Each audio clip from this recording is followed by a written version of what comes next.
Hello and thanks for joining us. Today on Arts 24, an Oscar-nominated director celebrated for films like Capote, Moneyball and Foxcatcher, Bennett Miller.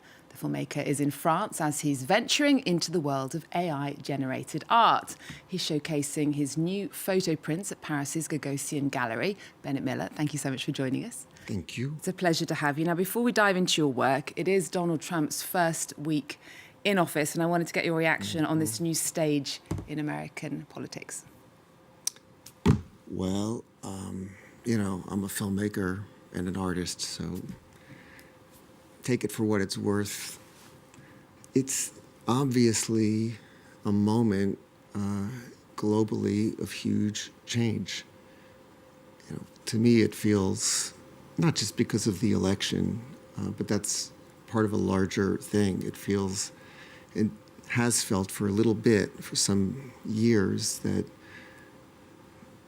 we're at the end of an era of sorts. And a lot of this has to do with technology.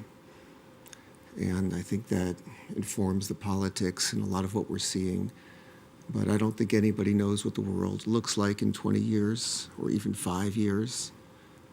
And this election, obviously, is going to bring some big changes, and we'll see what happens. We will. We'll be watching. You're here to talk about the AI work you're showing in Paris. As an experiment, actually, I prepared this interview with the help of AI. Oh, good. I obviously gave it some tweaks and I rewrote certain things. But I'm curious to think, what do you think about that, journalists using AI to help them do their work? Wow, these questions. They're good questions. The question is towards what end and what's governing it. I think that journalism obviously is best when it maintains a measure of integrity. I don't think it's the kind of thing you can just use and trust. You still have to be a journalist, but if you're formulating means of expressing what is happening in the world and trying to communicate something, the efficiencies that it creates, I think are good. Yeah, it's very useful. Your exhibition at Gagosian blends AI technology with traditional photo aesthetics. The works were created using the image creator DALL. We'll talk about them in a moment, but first let's take a look.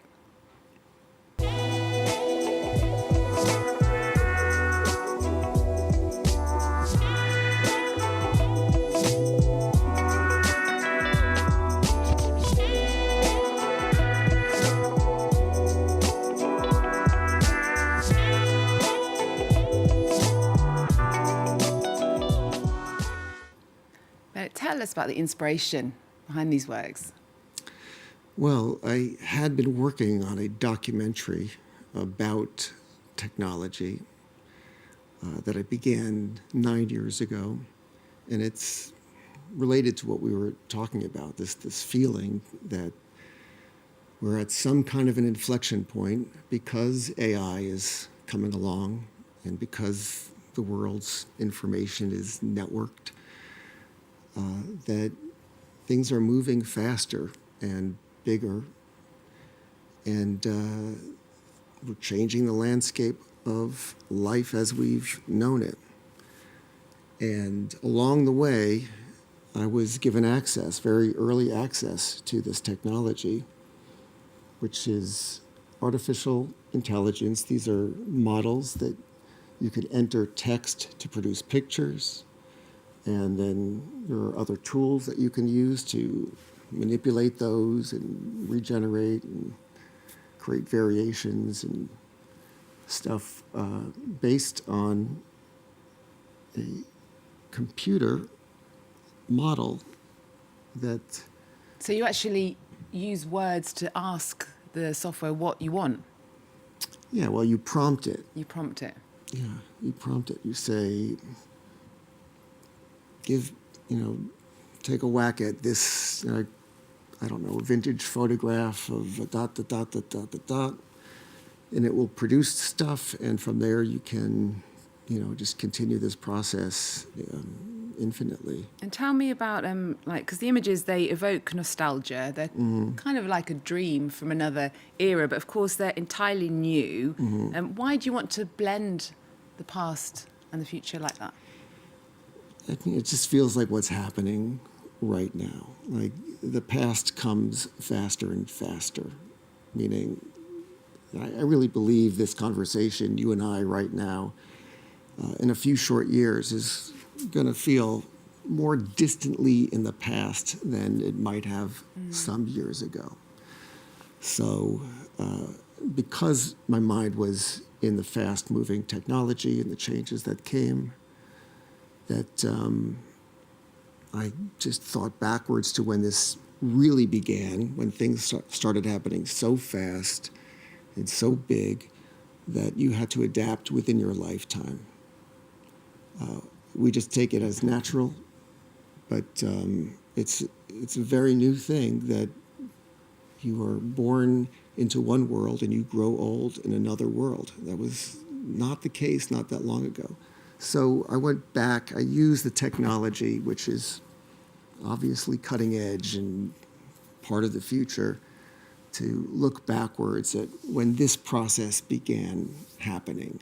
And so these images are some kind of hallucinations of the past. So I wanted to have a go. I haven't actually used an image creator before. This is my first attempt to use an image using AI. I had one free credit, so it was one shot. It's actually supposed to be a portrait of you. Oh. Have you ever tried to create a portrait of yourself using AI? That's what I put lots of information about you, and that's what came out. Yeah. Which program was this? Do you know? It was DALL. It was DALL. What would I have to do to improve it? Is that like a standard picture that would come out? Or? Yeah. So, well, what would you have wanted it to be more like? Like, what don't you want and what would you want? Okay, I just told it about you. I didn't actually ask it to give me, I didn't have a vision, really. Yeah. I guess I wanted it to look a bit like you, but it doesn't, does it?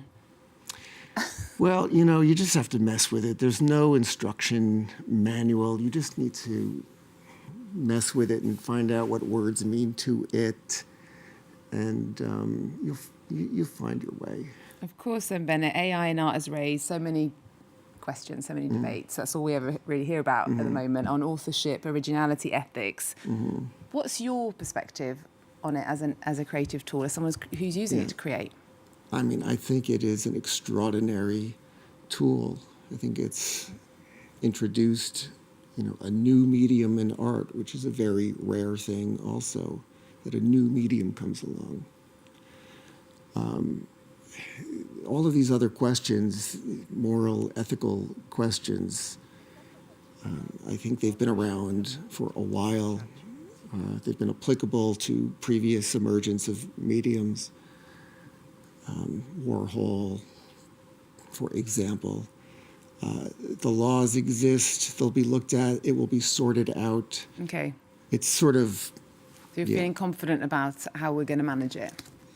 Of course. Okay. Well, you're someone who works in both cinema and visual art. You've been nominated twice for an Oscar. I wanted to remind viewers of some of your films which are being shown at a retrospective in Paris at the Christine Cinema Club. The documentary The Cruise, Capote, Moneyball and Foxcatcher, for which you won the Best Director Award at the Cannes Film Festival in 2014. Let's take a look. It's as if Harry and I grew up in the same house.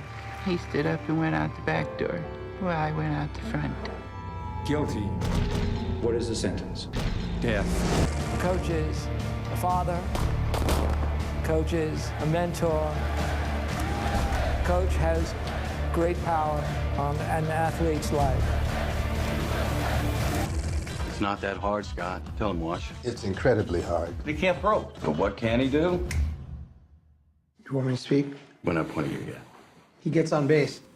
So a mix of your films over the years, Bennett. We've seen a rise in AI-generated content from deep fakes to AI-driven animation. I don't know whether you heard here in France recently, the actor who dubbed Sylvester Stallone into French, he passed away, and there's talk of an AI clone doing the dubbing now. I wondered, what's going to be the biggest change or the biggest changes we're going to see in the film world when it comes to AI, do you think? I don't know. I mean, I'm not personally interested in the application in film. I mean, you can use AI to do things that have been done before, and that's one thing. So you can imagine there'll be, whatever we've done before, that'll be amped up a little bit. That will create some controversy because will it be competing for jobs? Of course it will. So that's thorny. But as far as the creative future and how it might be used, you can't predict it. It's just going to happen. And that's what is nice about a new medium. It invites things hitherto unimagined or impossible. Surprising.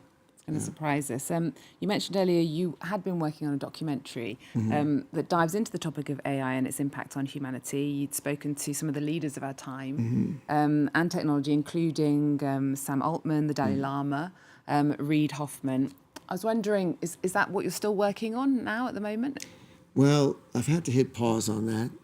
We ran into some difficulties, and the film has been frozen, but I am hopeful and pretty confident that it will be unlocked at some point and we'll be able to put it out. And are you working on a movie as well, did I hear? Yeah. I mean, there's a script coming along, and we'll see. You can't tell us anything else?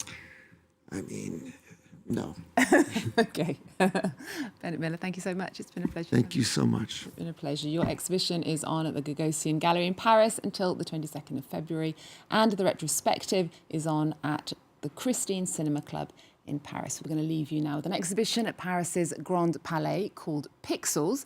It's dedicated to a pioneer of digital art, Miguel Chevalier. It blends the real and the virtual to push the boundaries of art and AI. Thanks for watching. See you next time.